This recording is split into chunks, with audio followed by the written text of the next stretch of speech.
So it's the 18th of March, and this week, I mean, gee, with coronavirus, it's hard to turn on the news, any social media channel, and not literally be bombarded by it. There's enough information out there about the clinical side of things, the health, the worries, the concerns, and everything else. I just thought it might be worth spending just 30 seconds talking about how we're approaching it with our team in terms of open communication. People are obviously worried. None of us really know the scale of it. We don't know how long it's going to run on. But I just think from a team point of view, being open and communicating regularly and talking to people about how they feel and sharing as much as we know at this time is really important, because I genuinely believe it helps reduce people's anxiety just by feeling that we're all in this together, as opposed to it being a me problem or a you problem. Yeah, I think it's like juggling water, isn't it, really? You know, no matter what happens, something else seems to change. And it's like, okay, well, what I thought maybe yesterday, I've now had to adapt it for what's going on today. But it is about, I think, keeping people involved. And I think it's, I was saying to a couple of the guys, I think it's about being really positive about stuff. And I was saying that we've had a recession, we had a worst recession in, 70 years or something. And the difference this time, I think, is the fact of we all know it's going to recover. Recession, we all knew it was going to recover, but we thought recovery was going to take a reasonably long time. And it sort of took a while to sort of filter through to dental practices. Whereas I think the biggest issue this time is the fact of it's sort of like happened.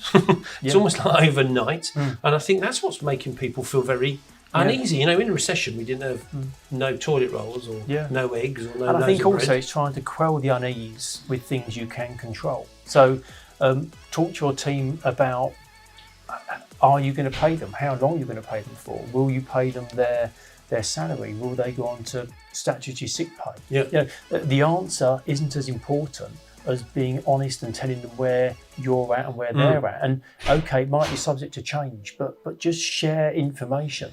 And something else I think people need to do as well is, and the irony is not lost on me that people might watch this on social media, is stay away from social media. Be really thoughtful about where you capture your information and knowledge from, because there's a lot of stuff out there that's really, really unhelpful and adding to people's anxiety. Well, I don't remember as much as this about SARS. No. I mean, that was 10 years ago, something like that. I think one of the other things I think as well, I don't know how you feel about it, and I'm sure people watching this may disagree with me, but personally, I feel that somehow by telling people that they've got COVID-19 is sort of like, scary.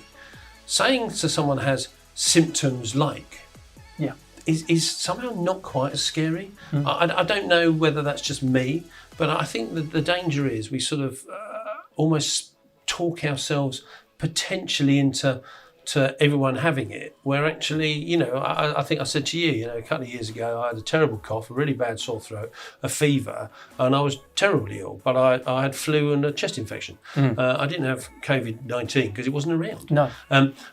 So there's lots of things that are. But like I said, I think a lot of it is managing a situation, being positive, and also just trying to keep the show on the road. Because not from a business preservation point of view, because that's important, but I think it's a distraction for people. There is so much noise everywhere about it. It's dominating people's lives.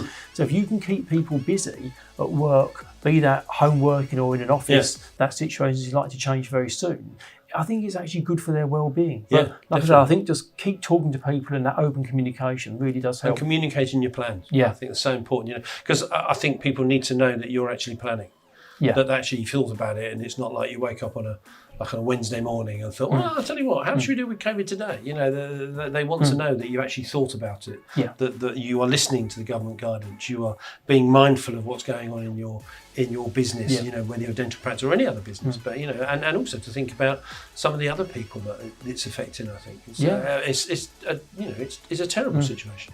And it will get better. Oh, it will do. and I suppose very small things that we've changed. We've now created a building for a WhatsApp group for everybody that works in the same building. So there's a really quick, easy way to communicate if you're concerned about something, if your situation changes. So we're adapting and living this in real time. There aren't all the answers, but I just think by staying together and sharing where we're at helps everybody. I think the great thing, the positivity of dentists.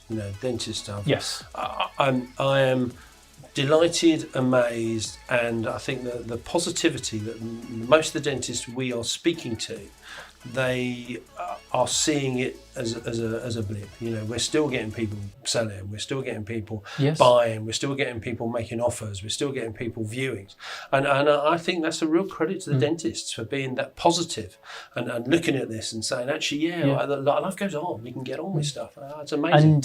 And I suppose it was only yesterday that the Chancellor increased the support package from an initial 30 billion to 350 billion. I mean, that's a dramatic increase. Whether it's going to change again, I don't know, but I think that builds confidence that at the highest level of government, it's being taken seriously. It does genuinely feel that there's support, doesn't it? Yes. When you go back to the recession that we went through, there was no support. It was. I remember. It was always mooted, but you never quite sure you never what it looked like. That something was, Whereas I genuinely feel that they've sort of realised that unless they really do support businesses, then there's going to be real issues, and it does feel genuine this time. And we will be stronger together. Yeah.